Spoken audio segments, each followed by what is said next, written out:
Sa mundo ng esports, opisyal nang umalis ang esports team na Minana Evos sa Mobile Legends Bang Bang Professional League Philippines. Sa naging pahayag ng team, pinasalamatan nito ang mga naging taga-suporta at nangakong patuloy pa ring makikiluhok sa gaming community ng bansa. Ang buong detalye ay hatid sa atin ni Millie Borja. Tuluyan nang nagpaalam ang esports team na Minana Evos sa MLBB Professional League Philippines, dahilan para i-release na rin mula sa team ang kanilang kasalukuyang roster.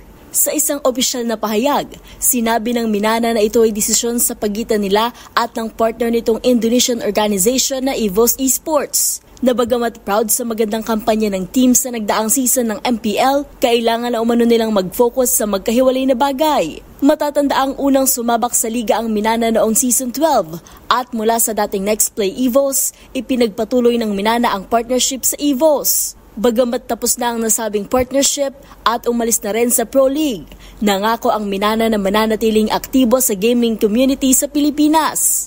Sa nagdaang MPL Philippines Season 13, pinahanga ng young talents ng Minana Evos na sina John Kirk Gutierrez, Kyle Coyle Reyes, Lance Walter Lancy Cunanan, Oscar Sumpak Romero, Ken Kaizen Pile, Genial Yeli Hayes Bataanon, John Dominic Domeng Del Mundo at Brain Spider Miles Santos ang kanilang fans matapos makuha ng mga ito ang kauna-unahang MPL playoff slot ng franchise. Dahil sa pag-alis ng Minana, 7 teams na lang ang kasalukuyang official team ng MPL na binubuo ng reigning champions Liquid Echo, Falcons AP Bren, Smart Omega, RSG Philippines, Blacklist International, TNC Pro Team at Fnatic Onyx Philippines.